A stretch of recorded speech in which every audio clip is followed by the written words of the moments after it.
स्वागत है। आज हम बात कर रहे हैं पैसे को लेकर दो बिल्कुल अलग सोच पर। हाँ बिल्कुल। हमारे पास कुछ सोर्सेज हैं। रॉबर्ट कियोसाकी की वो किताब है ना, फेमस वाली, रिच डैड पुअर डैड। हाँ भाई। उसी के रिच डैड और पुअर डैड, जिसे वो पुअर डैड कहते हैं, उनके नजरिए को समझने की कोशिश करेंगे। देखना यह है कि ये दोनों पैसे, काम, सिक्योरिटी, इन सब के बारे में क्या सिखाते हैं और आज के टाइम में कितना रिलेवेंट है ये सब। चलिए शुरू करते हैं। हाँ, और ये जो सोच का फर्क है ना, ये कियोसाकी की किताब से ही निकला है। जैसा आपने कहा, इसमें बेसिकली दो तरह की मानसिकता की तुलना है।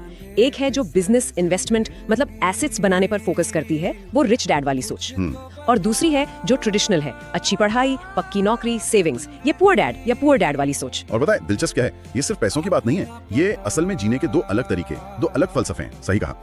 तो रिच डैड वाली अप्रोच मतलब वो कहती है कि फाइनेंस की समझ बढ़ाओ, ऐसी चीजें बनाओ, एसेट्स जो पैसा कमा कर दें, जैसे रेंटल प्रॉपर्टी हो गई या डिविडेंड वाले शेयर्स। बिल्कुल। और अपना काम शुरू करने से डरो मत। मतलब आइडिया ये है कि पैसा आपके लिए काम करे, आप पैसे के लिए नहीं। इसमें थोड़ा कैलकुलेटेड रिस्क लेना पड़ता है ना। बिल्कुल, यही मेन पॉइंट है।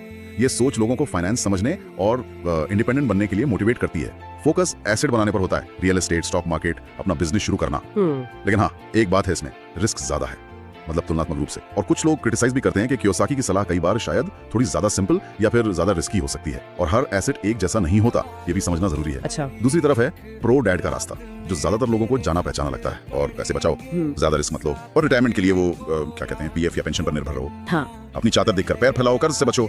सुनने में तो ये मतलब ज्यादा सेफ लगता है। लगता तो है। देखिए, इसमें स्टेबिलिटी जरूर है, स्थिरता है, और बहुत से लोगों के लिए ये सही भी बैठता है। क्यों? अनुशासन, जिम्मेदारी, ये इसके मजबूत पहलू हैं। सही। लेकिन इसकी अपनी लिमिट्स भी हैं। आपकी जो कमाई है वो अक्सर आपके काम के घंटों या कंपनी की पॉलिसीज पर डिपेंड करती है। हाँ, फिक्स इनकम जैसी। बिल्कुल। और आप महंगाई, इन्फ्लेशन, उससे बच नहीं पाते। और अगर नौकरी चली गई या इकोनॉमी में कुछ गड़बड़ हुई तो मुश्किल हो सकती है।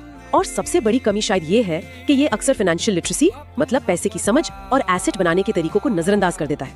पैसे बचाने से पैसा बनता नहीं है ना, सिर्फ जमा होता है। ये बात तो है।